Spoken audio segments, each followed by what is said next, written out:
Well, thank you so much for having me. I'm hoping I will be able to blow your minds. I was asked today to talk about crowdfunding. I'm going to focus a lot on Kickstarter specifically, which is the platform that I have the most experience with. But a lot of the advice that I'm going to provide will also apply if you are interested in using a platform such as Indiegogo. Just to give you a little bit of background on exactly, what my experience has been with Kickstarter. I had a successful Kickstarter campaign where I raised funds for the LA Makerspace. That was back in January. I've backed 37 different Kickstarter campaigns, and I have no idea how much I've spent on that. I don't actually want to know. And also, I was at MozFest last year, and I had the pleasure of meeting Stephanie, who works at Kickstarter, and she became my best friend because I met her right when I was thinking about starting the LA Makerspace Kickstarter campaign, and we probably exchanged at least 50 emails. She was a great support, and then we ended up hosting Kickstarter a number of times at the Makerspace, where others were able to learn how to run a Kickstarter campaign. I also have several friends that have had very successful campaigns, including the most successful campaign, which was by Ouya, an Android platform. They raised over 8.8, I think $8.5 million, which is absolutely incredible. They definitely overshot their funding goals.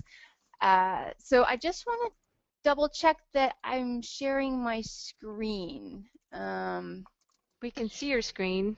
But there's Okay, no do you see? slides. Okay, let me just double check here.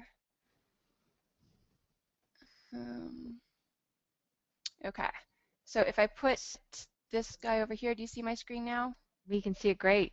Yeah. Okay, perfect. All right, so I just if you guys are wondering, I'm using a presentation service called Prezi for this, and I put it into a PDF, so hopefully this works out okay. Let me You can just, use the previews full screen mode in the top right corner with the two arrows in the top right corner of the window. That's a great way to just take over the whole screen. oh, there we go. But it's fine now too.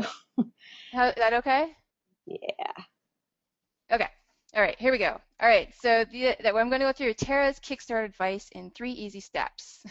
Okay, so the first step is the prep. And this is really the hard part because this is where you need to spend the most of your time. It's recommended, and I also agree with this, that you start planning 3 to 6 months beforehand. And the reason is because you have to think thoroughly about what is this project or interpretive dance or movie or whatever it is that you're trying to raise funds for. What exactly is it?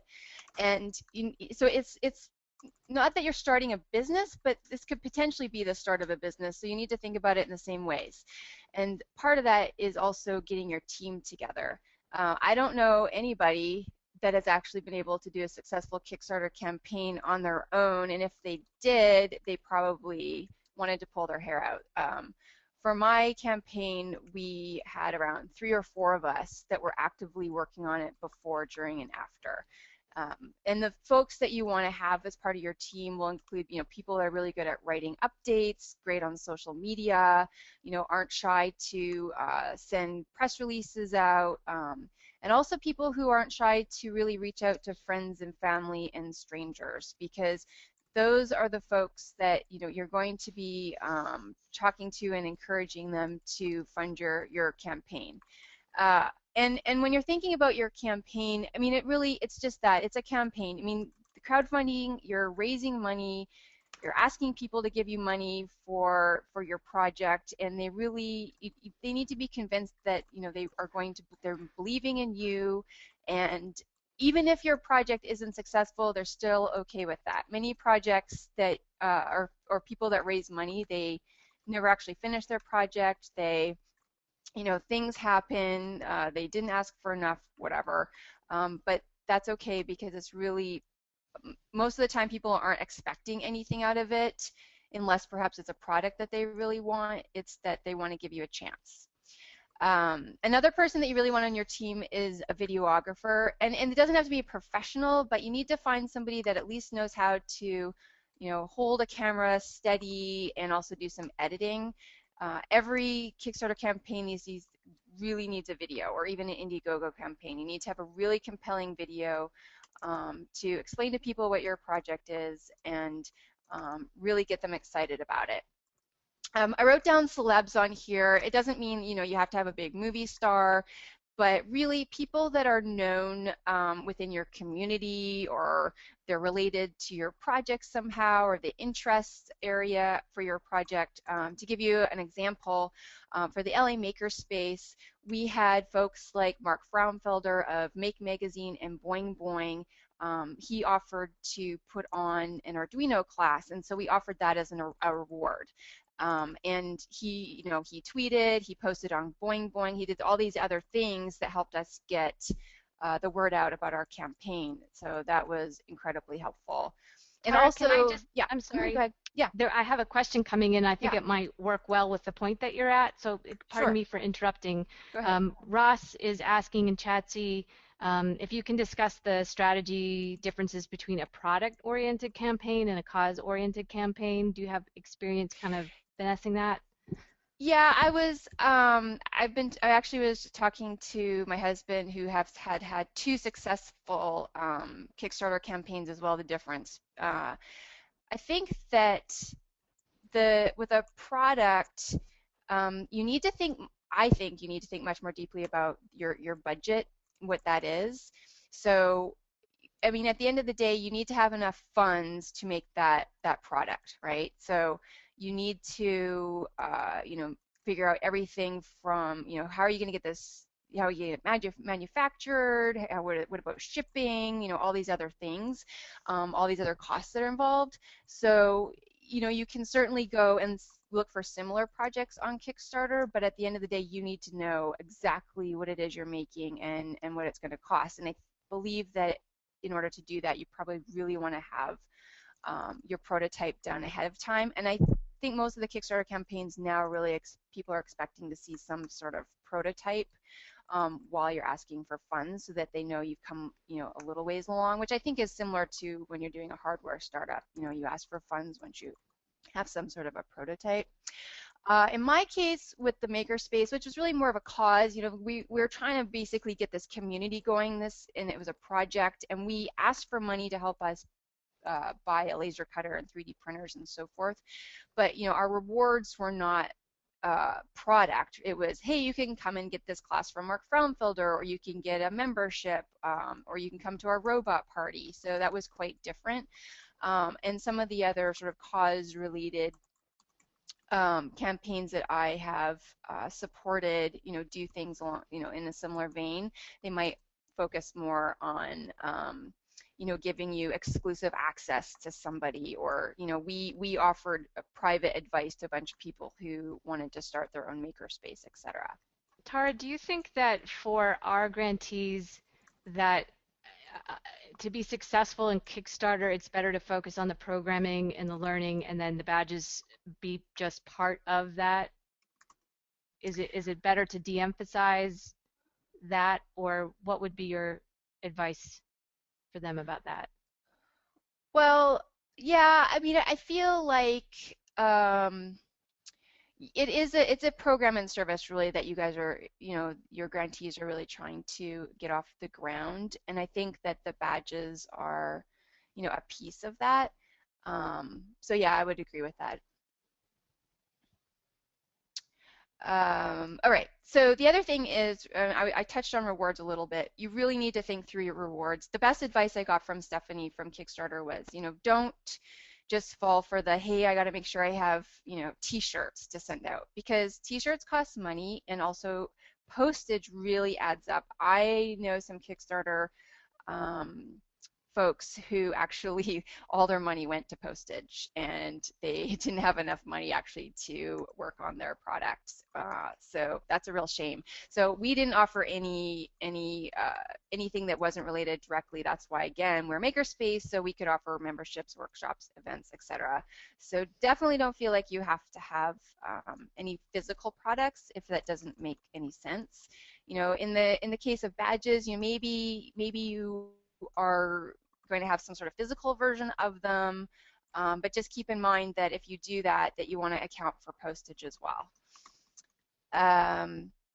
You know, the other thing is that you really want to test your project idea, your program, etc., with your target audience before you even start writing up your Kickstarter campaign, because you want to make sure that, you know, they're interested, that it's exciting to them.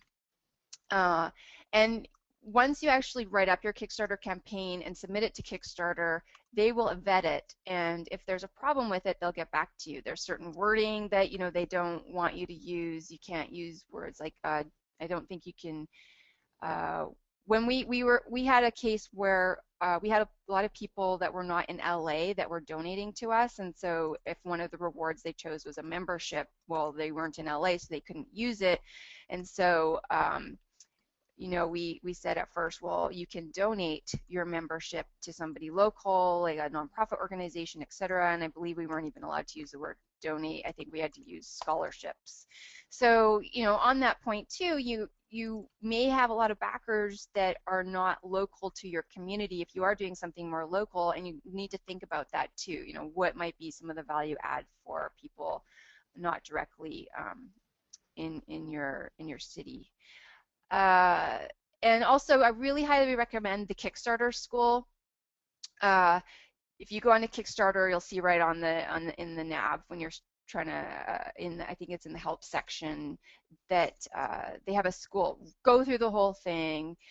Use their templates that they have, and I actually have a great template system from that Tim Ferriss blogged about that I'll provide for you guys too.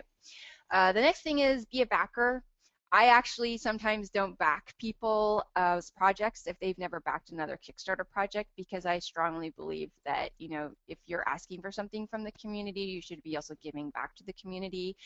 You know, every Kickstarter campaign has the $1 or the $5 rewards, so it's not that you have to break the bank, but, you know, you should at least be paying attention to how other Kickstarter campaigns are run.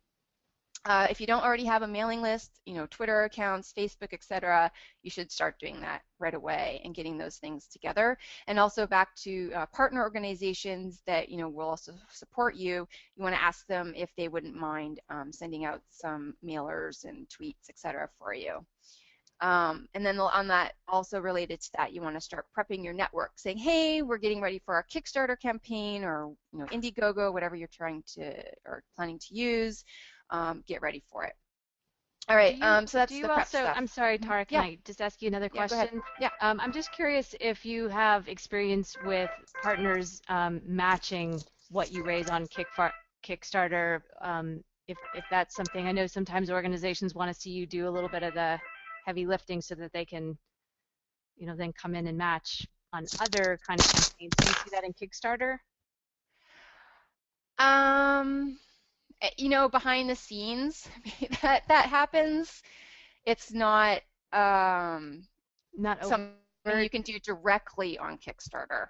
Okay. You know what so you might have something where you have a discussion, you know, privately, where you can talk about those things. And the other thing to sort of kind of related is that, you know, there is an opportunity if you are a 501c3 where people can get the tax deductions for it. But you know, it turned out to be a lot more work, and honestly, a lot of people on Kickstarter don't even really think about it.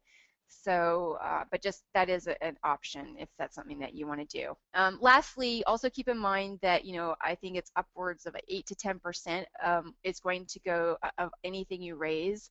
As long as you're funded, is going to go to Kickstarter and to Amazon payments. So just keep that in mind as part of your budget. And also, I think everybody probably knows this, but with Kickstarter, if you don't meet your goals, then you're not getting any of the money. Whereas with Indiegogo, that you can choose to just receive some of the funds. But if you've done a deep dive on your budget, then you know how much you need, and if you're only going to get part of those funds, then what's the point, really? Just a couple. I want to make sure I had met all my points on the rewards. Oh, you want to save some of your rewards for during the campaign. Don't release them all at once, because that's going to give you something to talk about. It's going to help you upsell to people who may have only donated $1, $5, and also bring in new folks that might be excited about a new reward. And that's kind of, I left, I think, Mark Frauenfelder's event till a little later on and made that announcement. Okay, number 2, during the campaign. Typically campaigns run for 30 days. You can choose to do something different, but if you look at all the advice from Kickstarter, they recommend 30 days.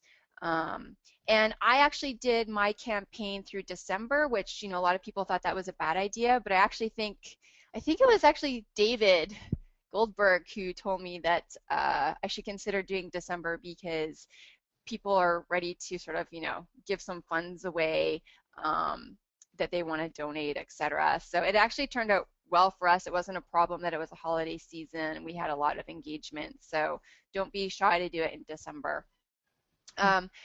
It's really important, and this is part of prep too, is you want to have frequent, meaningful updates.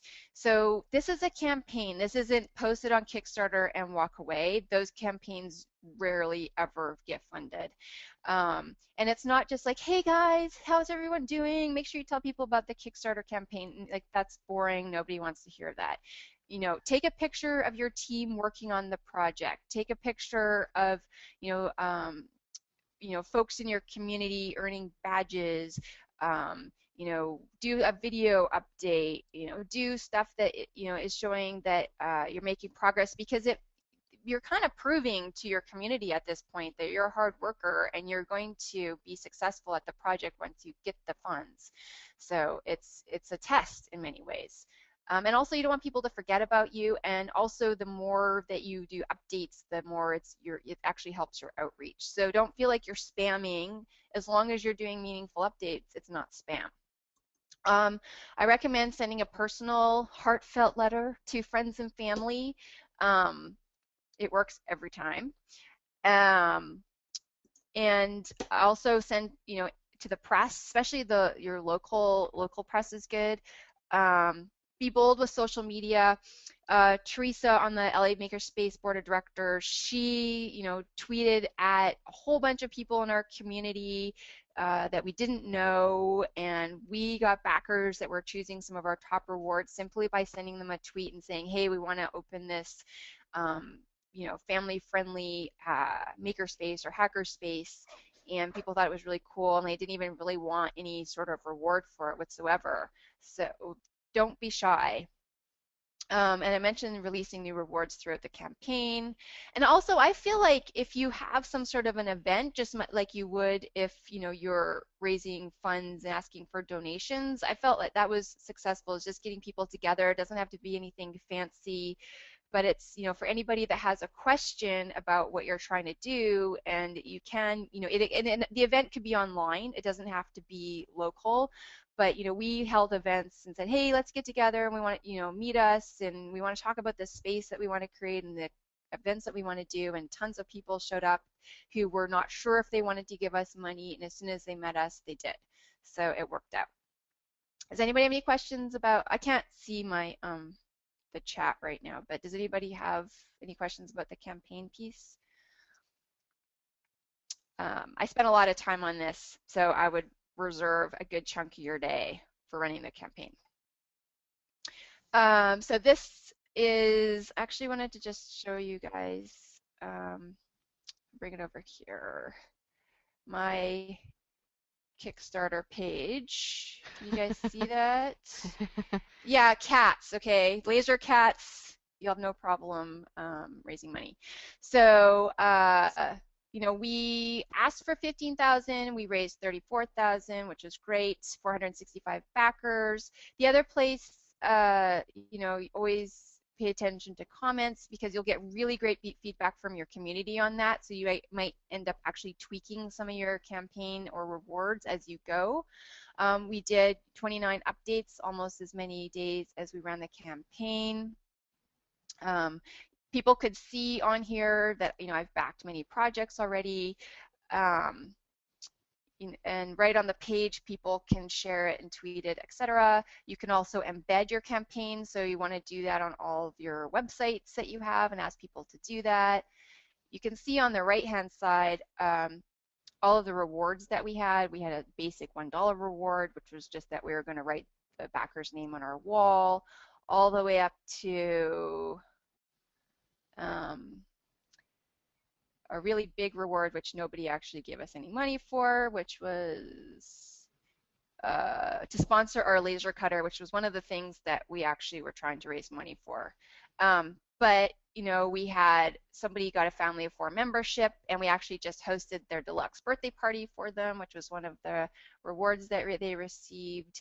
You know, a lot of the photos you'll see in here are events that we did before we actually had our own space, so people could see that maybe we sort of knew what we were doing.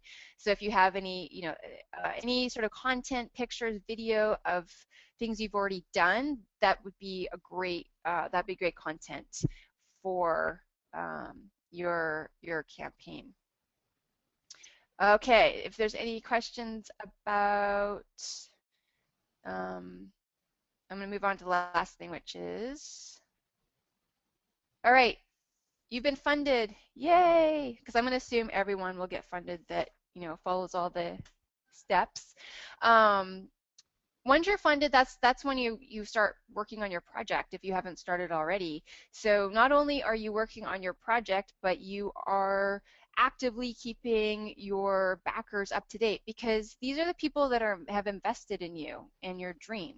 And the more you keep them up to date, the more they'll feel like they're a part of it, and maybe you'll actually, you know, get additional support from them when you want to ask for more funds, or you need to get, you know, volunteers or whatever. So you need to keep them updated, again, with meaningful information. Let them know how you're doing with progress. Let them know when new rewards are being sent out or given out.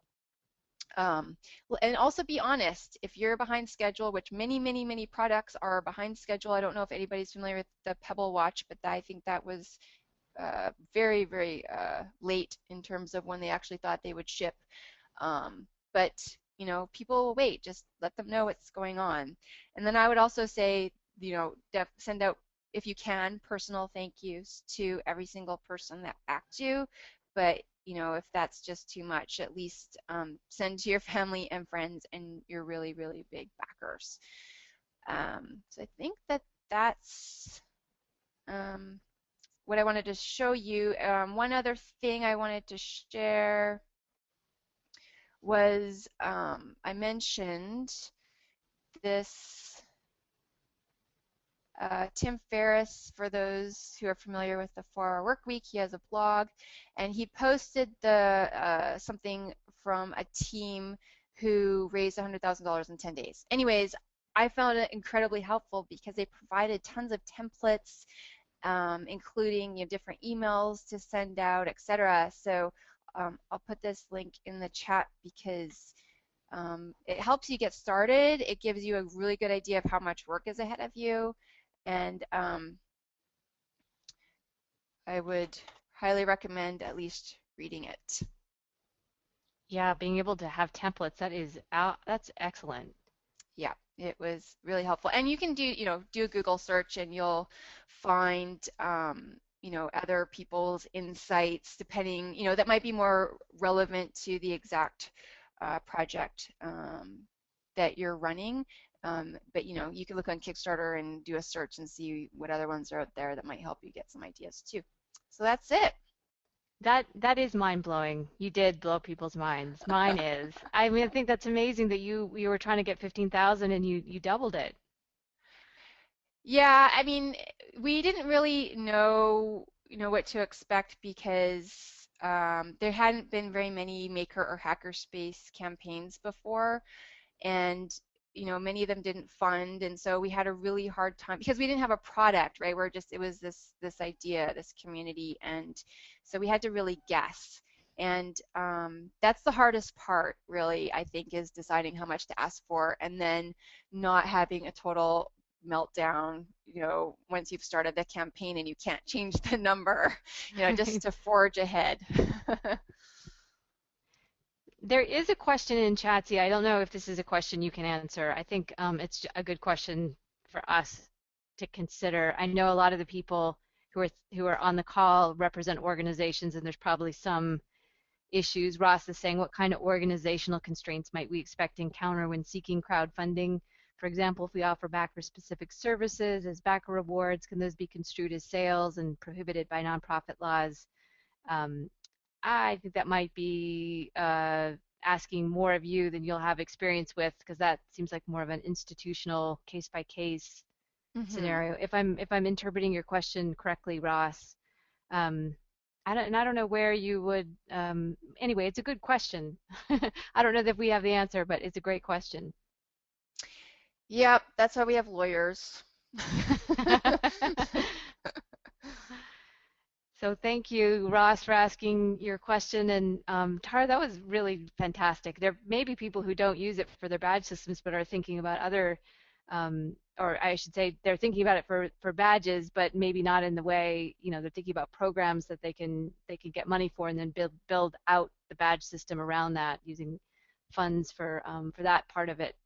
So that was awesome. Thank you so much. I learned more. I've been the recipient of Kickstarter campaigns, and honestly did not quite know what to do with it. So now I feel like it's a community, and it sounds like a really great way to raise money and get people not only invested in your cause or your product, but in watching, sort of what we do with the competition, which is we're very invested in seeing people be successful. So it's a fantastic idea, and I can't thank you enough for coming and sharing your expertise. You are so welcome. Yep, no problem at all. And people, if you have any questions or follow-ups, just email me and I can shoot those off to Tara, and we can answer any questions via email. We're at 4 o'clock, and this has been really fun. I can't believe it's the last DML Badges webinar. I know I'm going to see many of you in different parts of the world, different conferences, online, other webinars. Please keep us in your email and bookmark our sites, and make sure that we all stay connected, because it's just been a fantastic community to be part of. It's been such a fun competition. So thank you, everybody. Thank you, Tara. Thank you to Connie and to Kathy and David and May and Jen and everybody who has joined our call. Sunny, Mandy, Ruby, all the Haystack, all the usual suspects. Thank you, everybody, for joining us today, and we'll be in touch. All the folks who both made this possible and all the work on our end to get us all to this point. So I think you all, both at Mozilla and Haystack Duke and at our end, deserve a hearty cheers from us all. Thank you, everybody. Thanks, everyone. Goodbye. Bye.